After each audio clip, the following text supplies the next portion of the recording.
You shout it out, but I can't hear a word you say. I'm talking loud, not saying At syempre, ating mahal na kaibigan na si Martin Dino ng head ng BICC ay bigyan tayo ng update sa mga telenovela na nagaganap, especially yung kahapon. No? Na, aside from Voluntary Against Crime and Corruption, na akong chairman, ako din ho ang PDP Laban na Secretary General for Luzon, at nautusan ho ako ng ating Presidente ng PDP Laban in the person of Senate President Coco Pimentel, na nagdala po kami ng 500,000 para donation dun ho sa mga biktima ng pangbobomba dito ho sa Rojas Night Market dito sa Davao, at ito po ay tinanggap ni Vice Mayor Paulo Duterte. At ngayon naman, tungkol ho sa nangyayaring sarswela na naman dito sa atin, talagang grabe ang pera lumalabas ngayon. Talagang gustong-gusto nilang pigilan ang ginagawang kampanya ng ating Pangulo against illegal drugs. Alam nyo, ako, sa personal po, dati inggit na inggit po ako sa Davao. Dahil sa Davao, yung mga magulang doon, kampante sila pag ang anak nila nahuli ng uwi sa gabi. Pero tayong tiga Metro Manila, last administration, pagka ginabi ang ating mga anak, lahat tayo nininervyos, baka mamaya may nasa lubong na adik sa karsada. Baka mamaya may nasa lubong na kriminal sa karsada. Pagka naglakad tayo, makikita natin, lalo-lalo na sa kanto, yung mga madidilim na area, ang daming mga nakistambay, ang mga may tato, mga nakahubad. Sa ngayon ho ba, may nakikita pa ho ba kayo ngayon pagdating ng alas 10 ng gabi dito sa mga crime-prone area? Nakakaramdam ho ba tayo ng atmosphere of safety sa ating lugar ngayon dito sa Metro Manila? Noon ho, sabi ko nga, ang namamatay, ang mga law-abiding citizen. Anak nating babae, yung mga kababaihan dito, pagsasamantalahan at brutal na papatayin. Si Kaboy, naghininegosyo lang ng sasakyan, kinarnap yung anak, kinarnap yung sasakyan, hindi pa nakontento. Sa kanila na po yung sasakyan, ba't kailangan mo pampatayin, sunugin yung bata? Yun yung kinidnap. Nasa kanila na. Yung pera na binayad sa ransom, bakit kailangan patayin ang bata? Ito ho, ay dahil ang mga gumawa na kriminal nito ay under the influence of drugs. Dahil sila ay nasa ilalim ng salot at kademonyohan na droga. Ito ngayon po ang nilalabanan ng ating Pangulo at ng ating pamahalaan. At ito naman ang gustong-gustong pigilin dahil ho napakalaki ng pera dito ho sa narco na to, dito sa droga. Sa Cebu lang ho, para makagawa ka ng 1 kilo ng shabu, 30,000 lang ang kailangan mo, 30 pesos. Pero maibebenta mo to hanggang 2 milyon. Yan po ang laki ng kita. Kaya ho ngayon, gagawin lahat ng mga drug lord, gagawin lahat ng mga corrupt government official, lalo na po yung mga nakikinabang na sirain ang ating Pangulo, sirain ang kampanya against illegal drugs. Totoo ho, ang BACC ho, hindi kami naniniwala na lahat ng mga encounter ay talagang legitimate. 10 kaso ho ngayon ang hawak-hawak ng BACC. Yung pinatay sa loob ng Pasay City Jail. Hindi ho pinigilan ng ating Pangulo ang tinatawag na due process of law, ang rule of engagement. Hindi ho niya pinigilan yan. Andyan ang magagaling na tiga-human rights. Kung halimbawang nakaramdam ang pamilya na may foul play na ginawa ang pulis, pumunta lang ho doon, mag-file ng reklamo.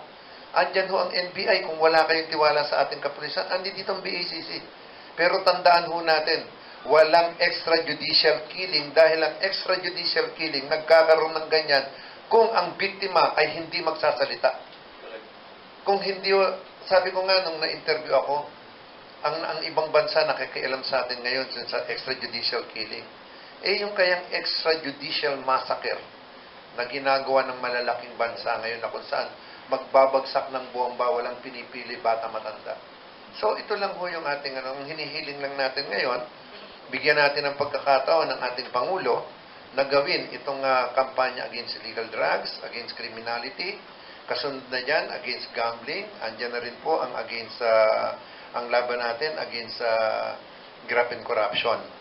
Wala pa ho siyang 100 taon, ay 100 araw sa laban na to. Ito na yung inaabot natin. Pero tanungin nyo ho ang mga mamamayan. Gustong-gusto nila ang nangyayari dito sa ating bansa, most especially here in Metro Manila. Kaya ako ho, ito lagi ang sinasabi ko, nakatagpo tayo ng isang rare species na presidente. Ibig sabihin ho, kakaiba. Ito lang ho, ang presidente na nagtakda sa kanyang sarili na 3 to 6 months, lilinisin ko ang Pilipinas sa illegal drugs at saka sa criminality. Siya lang ho ang presidente na nagsabi sa atin na hindi na bale akong mamatay, hindi na baling ang kaluluwa ko'y mapunta sa impyerno, basta ang pinaglilingkuran kong mga Pilipino ay matira sa isang paraiso. Ano po ang basa niyo dun sa camp hopping? Yung ginagawang pagpunta-punta ng Pangulong dito sa mga kampo militar. Ang ginagawa ng ating Pangulo, yung papunta-punta niya sa mga kampo militar, hindi ba sino ho ba ang nagtataya ng buhay para magkaroon tayo ng tahimik na bayan? Hindi ba ito ating mga sundalo? Tanong, kailan ho sila nabigyan ng pagkilala? Kailan ho sila napasyalan? Kahit ng kanilang mga mayor, dun sa lugar na yon. Wala silang ginawa kundi laban ng laban, buhay nila tinataya, namamatay just like that. Ngayon, meron kang Pangulo na marunong kumalinga, marunong tumingin ng utang na loob sa ating mga sundalo. Kaya ito po yung kanyang ginagawa. Kaya kita nyo, pag alis niya sa isang kampo, tuwang-tuwa ang mga sundalo at makapag-selfie lang sa kanya. Parang tumama na sa sweepstake. Kasi ligaw, lumalabas pong mga chismis, ligaw yon for martial law. Alam nyo, talagang napakalaki ng pera na ginagastos ngayon nitong mga destabilizer ng ating gobyerno. Talagang bilyon ang gagastusin nila para sirain ho itong ginagawa ng ating Pangulo. Sa totoo lang ho, yan ho ang katotohanan. Tungkol po sa kampanya natin sa korupsyon, tama yun, yung sa atin, maaaring basihan.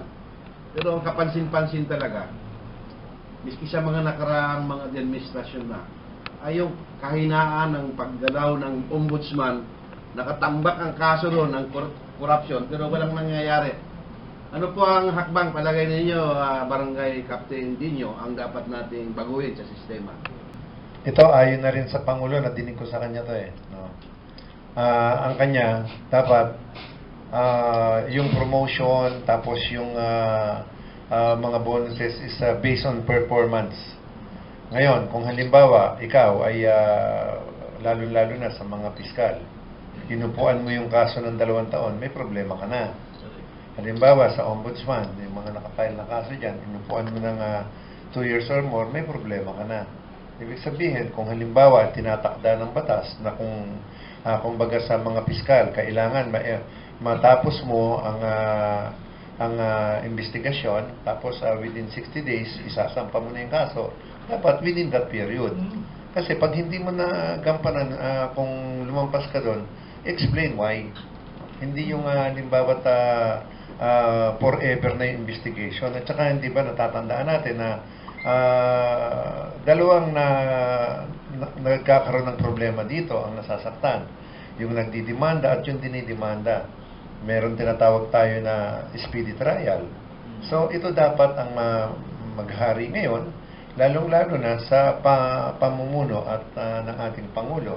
Talagang ang kanya ngayon ay ibig sabihin, kailangan mag-perform ka kung gusto mo ngayon. Kung non-performing ka na, wala ka ng dahilan para tumigil dyan sa pwesto na yan. At the same thing, what is happening in DPWH, kung halimbawa ikaw ang district engineer sa lugar na yan, kamukha ng binabanggit ni former Mayora, wala ka ng dahilan para magtagal ka dyan sa area na yan. Kung nandyan, meron namang availability of fund. Meron namang mga pondo na pwedeng gamitin yan. At kung halimbawa wala mang pondo, ipaalam mo dun sa mga taong concerned kung ano dapat gawin. Para at least, yung pera hindi nabibimpin. Tandaan nyo, yung savings ho, hindi ho yan, halimbawa na isang gobyerno, tapos may savings ka, hindi ho yan nangangahulugan na magaling ka na administrador. dahil merong appropriate fund for that certain years, na kailangan ubusin mo yung pondo na yon at ipagawa mo kung ano yung mga tinatakda na proyekto during that time. Hindi yung sasabihin mo, uy, nakapag-save ako ng 50% ng budget namin. Tanong, anong ginawa naman ng proyekto? Dahil tandaan mo, kung halimbawa hindi mo napagawa ang proyekto ngayon, at during tong time na to, mura ang mga materyales, at hindi mo na maximize yan, on the next year, pagpagawa mo, mahal na materyales, dapat sisihin ka. At bayaran mo yung hindi mo pagpagawa nun dahil tumaas na ang halaga ng proyekto dahil sa kapabayaan mo. Ganun dapat ang pananaw natin ngayon at dapat ang taong bayan, ngayon natututo tayo na hindi ho isang yung kagalingan ng isang namumuno na meron sa savings. Ang kagalingan ng isang namumuno ay yung, kasi ho, yung proyekto na yan, pinag-aaralan yan. Meron hong mga tao, kaya nga meron kang tinatawag na, kahit umpisa natin sa barangay, meron kang tinatawag na Barangay Development Council. Diba? Nag-aano tayo, pa-prioritize tayo, ano bang uunahin karsada? Sino bang unang makakagamit nito?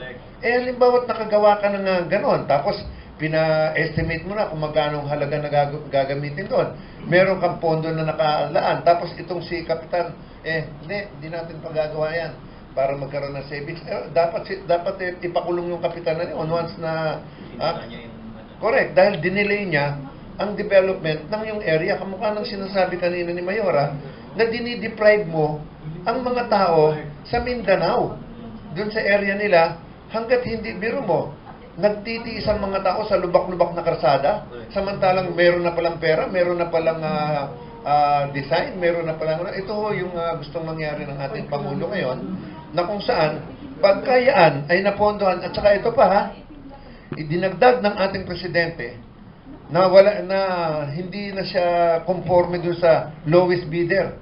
Lowest bidder ka nga, tapos ampaw naman yung trabaho mo. Tignan natin ang kanya, quality, durability, yan ang dapat na kahit mahal yan, basta't naman tatagal ng mga 50 taon niyang na yan, hindi ka mukha niyan, mura nga. Pero pagdaan ng 6x, o pagdaan ng pulbus na yung karsada, dapat ang gawin doon, ilatag naman yung mga district engineer, tsaka kung sino mang local government official, sila rin gawin karsada. Para siguro, pag nangyari to, baka maubos na ang mga corrupt government official and corrupt elected government official within our country. Galaw-gaw, kay harot-harot tingnan, maliksi, di mapigil ang gaslaw. Galaw-gaw, ang lahat ginagalaw, napakaharot at pakialam. Galaw-gaw, kung tawagin siya'y ganyan, kang karot, na trumpong tumatarang. Galaw-gaw, nakalilitong masdan, at haliparot kahit saan.